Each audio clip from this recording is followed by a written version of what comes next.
बहुत दूर पहाड़ियों के बीच एक छोटा सा गांव था, पाटलिपुत्र।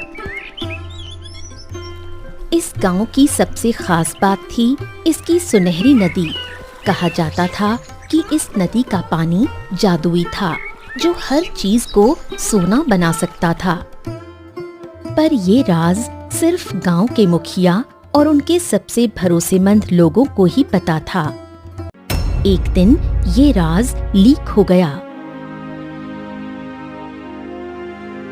एक युवा उत्सुक लड़का जिसका नाम अर्जुन था, गांव के मुखिया दादू के पास उनकी कुटिया पर जाता है।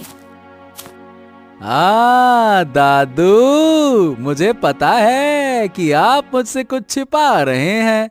मैंने सुना है हमारी सुनहरी नदी में कोई राज छिपा है। क्या सच में ऐसा है? दादू, मुझे जानना है कि नदी में क्या राज है। क्या क्या आप मुझ पर भरोसा नहीं करते दादू? बताइए ना दादू, बताइए ना दादू, बताइए भी दादू।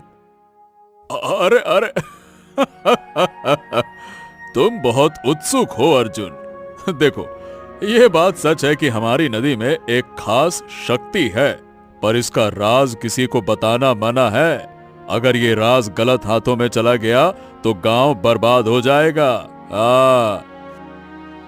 मुखिया की ये बात सुनकर अर्जुन के चेहरे पर एक लालच भरी मुस्कान आ जाती है। वो दादू की बात नहीं सुनता, वो दादू की बात को अनसुना कर देता है।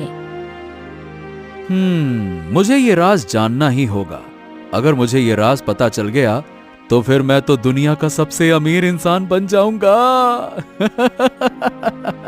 हाँ। इसके बाद अर्जुन मन ही मन लालच में डूबा हुआ अपने घर की ओर निकल गया।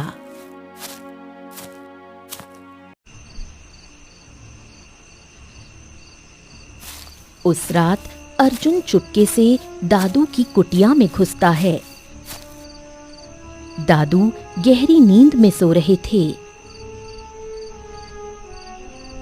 हाँ, मुझे वो नक्शा ढूंढना होगा जिसमें नदी के राज के बारे में लिखा है। अर्जुन कुटिया के अंदर एक चीज ढूंढता है। आखिरकार उसे एक पुरानी लकड़ी की पेटी मिलती है। उसमें एक पुराना नक्शा रखा हुआ था। मिल गया, मिल गया, मिल गया।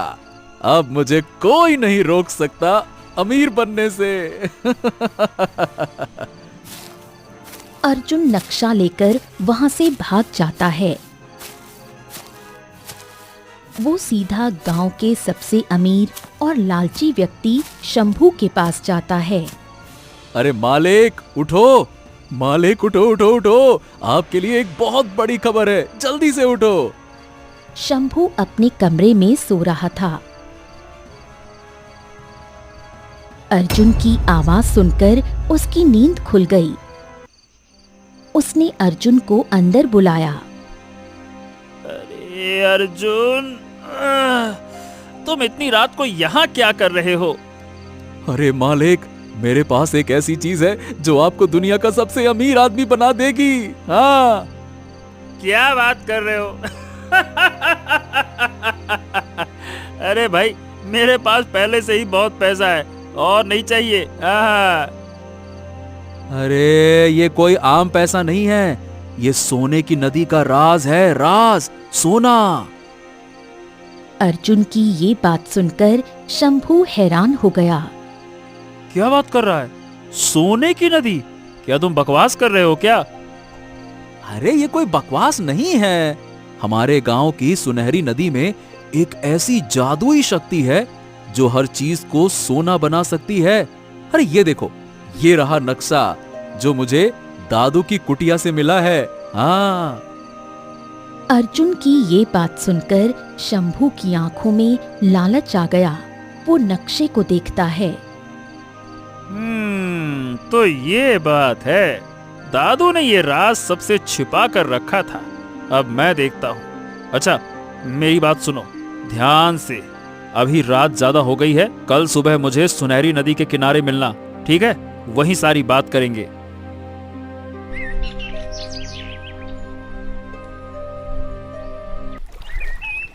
अगले दिन सुबह होते ही अर्जुन और शंभू सुनहरी नदी के किनारे मिलते हैं और दोनों मिलकर एक योजना बनाते हैं।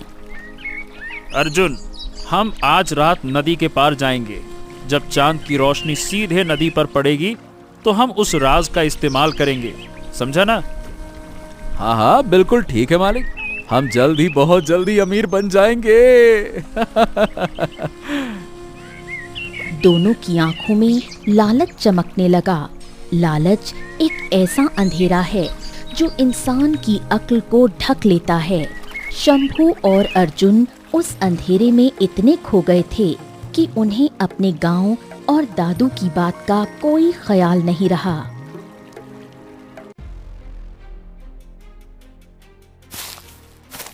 चांदनी रात में शंभू और अर्जुन नदी के पास पहुंचे। सुनहरी नदी का पानी चंद्रमा की रोशनी से चमक रहा था। हाँ, तो ये रही वो जादुई नदी। अब बताओ, इस राज का इस्तेमाल कैसे करना है?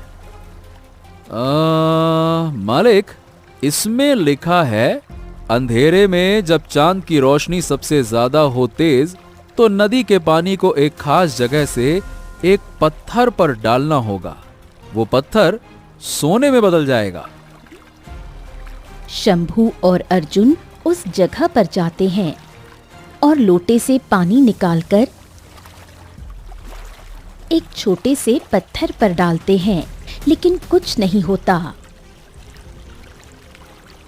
अरे ये क्या बकवास है, कुछ भी तो नहीं हुआ। क्या है ये? अरे अरे अरे, शांति शांति शांति मालिक, हो सकता है कि शायद हमने कुछ गलत किया हो। अरे तू कुछ भी गलत नहीं किया, तू मुझे बेवकूफ बना रहा है। मैं तुझे छोड़ूंगा नहीं, रुक जा। शंभू इतना कह ही रहा था, तभी एक बूढ़ी डरावनी आवाज आती है। रुक जाओ, तुम दोनों इतनी रात को यहाँ क्या कर रहे हो? तुम दोनों बहुत लालची लगते हो। तुम इस नदी के राज को चुराने आए हो। तुम कौन हो? मैं इस नदी की आत्मा हूँ। तुम सबने इस पवित्र नदी का राज चुराने की कोशिश की है।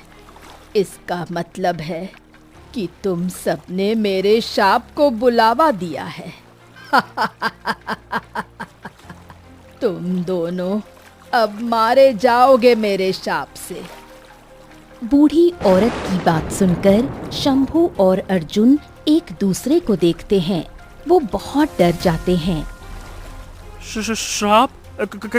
कैसा श्राप? ये नदी सिर्फ अच्छे लोगों की मदद करती है, जो बिना किसी लालच के दूसरों के लिए काम करते हैं। अगर कोई लालची इंसान इसके राज का इस्तेमाल करता है तो उसके लिए एक शाप शुरू हो जाता है। तुमने सोचा कि ये नदी हर चीज को सोना बना सकती है ना? ये नदी सिर्फ चीजों को सोना बनाती है जो किसी खास व्यक्ति की सच्ची इच्छा से मिलती है। हाँ हाँ, हम चलते हैं। हमें कुछ नहीं चाहिए। अपना श्राप वापस ले लो, हमें नहीं चाहिए कुछ भी।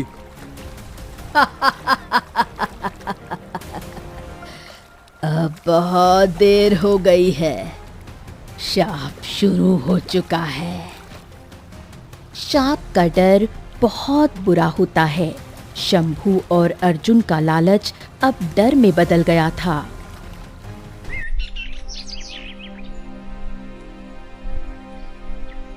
अगले दिन शंभू अपने नौकर से, ये लो मेरी तिजोरी की चाबी और जल्दी से मेरे सारे पैसे और सोना लेकर आओ।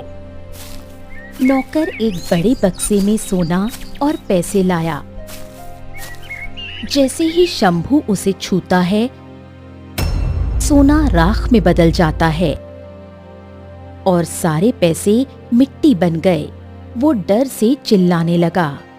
अरे नहीं नहीं नहीं नहीं नहीं नहीं नहीं नहीं नहीं नहीं नहीं, ये कैसे हो गया? मेरा मेरा मेरा सोना, ये सब मिट्टी कैसे बन गया? अरे रे रे, ये क्या हो गया? वही हाल अर्जुन का था। वो जैसे ही खाना खाने के लिए उसे छूता है, सारा खाना मिट्टी बन जाता है। नहीं नहीं नहीं नहीं, मैं भूखा मर जाऊंगा, ये श्राप है। अर्जुन तुरंत शंभू के घर जाता है। ये उस बूढ़ी औरत का शाप है अर्जुन। हम बर्बाद हो गए अर्जुन, हम बर्बाद हो गए। मालिक, हमें दादू के पास जाना चाहिए, अब वही हमारी मदद कर सकते हैं। दोनों दादू की कुटिया के पास गए। वो दादू के पैरों में गिर गए। दादू, हमें माफ कर दीजिए। हमने आपका राज चुराया और नदी का अपमान किया। हाँ दादू, हमें अपनी गलती का एहसास हो गया है। उस नदी की आत्मा ने हमें श्राप दिया है। हमारा सब कुछ मिट्टी बन गया है। मुझे सब कुछ पता है। मैंने तुम दोनों को आते हुए देखा था और मैंने तुम्हें चेतावनी भी दी थी। क्या ये बताइए कि क्या इस श्राप को खत्म किया जा सकता है? हाँ, एक तरीका है, लेकिन यह बहुत मुश्किल है। तुम्हें उस गुफा में जाना होगा जहां से नदी निकलती है। वहां एक जादुई बैल है जिसका नाम गुड्डू है। वो बैल बहुत खास है और नदी की शक्ति को नियंत्रित करता है। वो बैल तुम्हें एक चमकता हुआ पत्थर देगा।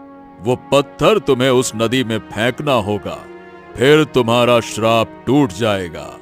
लेकिन वो जादुई बैल, वो बहुत खतरनाक है। जादुई बैल और गुड्डू, पर वो खतरनाक क्यों है? वो बैल किसी लालची इंसान के करीब नहीं आता। वो तुम्हें हर तरह से लालच देगा। अगर तुम एक बार भी उसके लालच में आ गए तो तुम वहीं पत्थर बन जाओगे। ठीक है, हमें कोई परवाह नहीं है। हम ये खतरा उठाने को तैयार हैं, है ना अर्जुन? लालच ने उन्हें बर्बाद कर दिया था और अब उन्हें अपनी जान का खतरा उठाकर उस गलती को सुधारना था। शंभू और अर्जुन उस गुफा की तरफ निकल गए जहां से नदी निकलती है।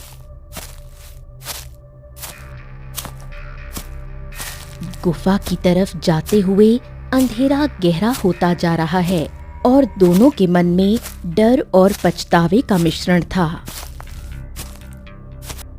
अर्जुन, क्या तुम्हें लगता है कि हम ये कर पाएंगे? मतलब दादू ने कहा था कि वो बैल बहुत खतरनाक है। मालिक, अब पीछे हटने का कोई रास्ता नहीं है। अगर हम नहीं गए तो हमें भूखा ही मरना पड़ेगा। हमें हर हाल में उस गुफा में जाना ही होगा। अरे मैं क्या कहूँ, मुझे अपनी गलती का पछतावा है। अगर मैंने दादू की बात मान ली होती तो आज ये दिन कभी नहीं देखना पड़ता। अब मालिक, गलती तो हम दोनों की है, लेकिन अब हमारे पास बस एक ही मौका है। हमें लालच से नहीं, बस हिम्मत से काम लेना होगा। चलिए। उन दोनों के कदम भारी थे, लेकिन दिल में एक उम्मीद थी कि शायद वो अपनी गलती सुधारकर अपने जीवन को बचा पाएंगे। जैसे ही वो जंगल के बीचों बीच पहुंचे, जंगल का सन्नाटा अचानक से टूट गया। पत्तों की सरसराहट के बीच से एक काली परछाई गुजरती हुई दिखाई दी। अर्जुन, मुझे लगता है कि कोई हमारा पीछा कर रहा है। वो क्या है? पेड़ों के बीच से एक विशाल भूखा भेड़िया उन पर हमला करने के लिए गुर्राता हुआ बाहर आता है।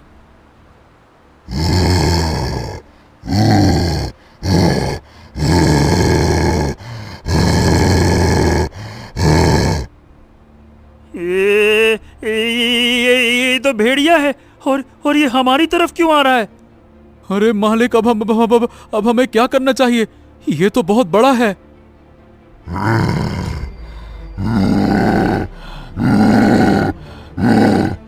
तुम दोनों यहाँ क्या कर रहे हो? ये मेरा इलाका है। मैं तुम दोनों को जाने नहीं दूंगा। हमें बस रास्ता चाहिए, हम किसी को नुकसान नहीं पहुंचाना चाहते।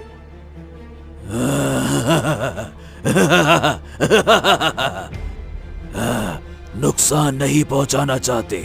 तुम जैसे लालची इंसान ही जंगल को बर्बाद करते हैं। आज तुम मेरा खाना बनोगे। अरे भागो मालिक, जल्दी भागो, भागो! दोनों अपनी जान बचाने के लिए गुफा की तरफ भागे। भेड़िया उनके पीछे पीछे दौड़ा। उसके पंजे जमीन पर जोर से पड़ रहे थे। डर के मारे उनके दिल तेजी से धड़क रहे थे। ये रास्ता बहुत खतरनाक है अर्जुन, हमें शायद वापस चले जाना चाहिए। नहीं, हम इतनी दूर आ गए हैं, हमें हिम्मत से काम लेना होगा। अगर हम वापस गए तो हमें वही श्राप फिर से मिलेगा। भागते भागते वो गुफा के द्वार पर पहुंचे। भेड़िया ठीक उनके पीछे था। जैसे ही वो गुफा के अंदर गए, एक तेज रोशनी ने भेड़िए को रोक दिया। मुझे बहुत डर लग रहा है मालिक। अरे डरने की कोई जरूरत नहीं है, हमें सिर्फ उस बैल को ढूंढना है और बाहर आना है। बस एक बार वो चमकता हुआ पत्थर मिल जाए, फिर हमें डरने की कोई जरूरत नहीं है। एक धीमी गुर्राहट की आवाज आती है।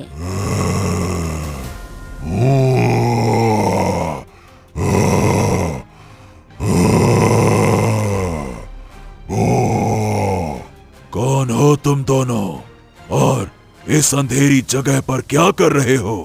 गुफा के अंदर एक बड़ा सफेद रंग का बैल खड़ा था। मैं हूँ गुड्डू। तुम मुझसे क्या चाहते हो? हमें अपनी गलती सुधारनी है, हमारा श्राप खत्म करना है।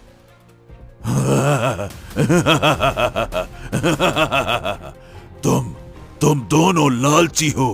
मैं तुम दोनों को इतना सोना दूंगा कि तुम दुनिया के सबसे अमीर इंसान बन जाओगे। बैल अपनी आंखों से सुनहरी चमक निकालता है, जिससे गुफा में सोने के सिक्के दिखाई देने लगे। शंभू और अर्जुन को लालच आने लगा। बस एक बार तुम इन सिक्कों को छू लो, फिर ये सारे सोने के सिक्के तुम्हारे हो जाएंगे। सिर्फ एक बार छूने से क्या होगा? अगर मैं इसे छू लूं तो सारा का सारा सोना मेरा हो जाएगा। सिर्फ एक बार? दादू ने तो कहा था कि जादुई बैल तुम्हें लालच देगा, लेकिन तुम्हें लालच में आना नहीं है। हाँ। जब इंसान की इच्छा शक्ति कमजोर होती है तो लालच का अंधेरा उसे फिर से घेर लेता है। शंभू अपने मन के लालच को रोक नहीं और सिक्कों की तरफ बढ़ने लगा। हाँ, आओ आओ, मैं तुम्हें सब कुछ दूंगा। जो तुम चाहो वो सब तुम्हारा है। आओ। वो सिक्कों को छूने के लिए अपना हाथ आगे बढ़ाता है। मैं बहुत लालची हूँ, मुझे सब कुछ चाहिए। हाँ। जैसे ही शंभू का हाथ सिक्कों को छूता है, वो एक पत्थर में बदल गया। उसकी आंखें खुली रह गईं, जैसे वो सदमे में हो। नहीं नहीं मालिक, ये क्या? अरे ये क्या हो गया? अरे ये क्या हो गया मालिक?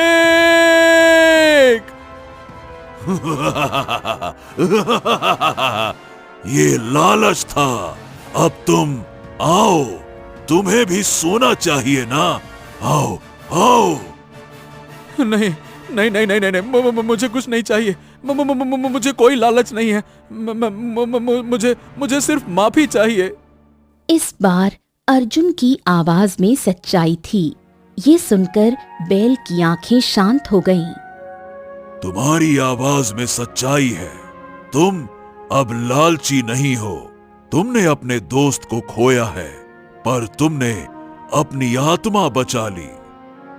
जब इंसान का हृदय शुद्ध होता है तो सबसे बुरी शक्ति भी उसके सामने हार मान लेती है।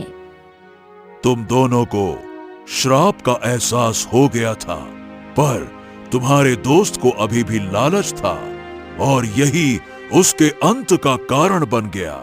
तुम अब आओ, तुम आजाद हो अर्जुन। बैल गुड्डू अर्जुन को एक छोटा सा सुनहरी पत्थर देता है। ये लो, ये मेरी एक शक्ति का छोटा सा हिस्सा। अब तुम गांव में जाओ तो इसे नदी में फेंक देना, फिर तुम्हारे ऊपर से उस बूढ़ी औरत का श्राप खत्म हो जाएगा। इतना कहकर जादुई बैल एक चमकदार रोशनी के साथ गायब हो गया। अर्जुन रोते हुए उस पत्थर को उठाता है। वो पीछे मुड़कर देखता है, शंभू का पत्थर का शरीर वहीं पर है। वो दुख से भर जाता है। अर्जुन गुफा से बाहर आता है।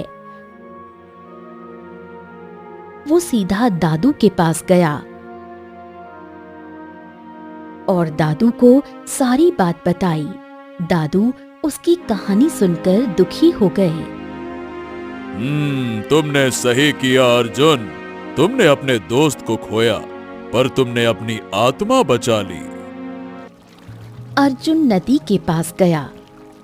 उस छोटे पत्थर को नदी में फेंक देता है। जैसे ही वो पत्थर पानी में गिरता है, एक तेज सुनहरी रोशनी चमकती है और आसमान में फैल जाती है।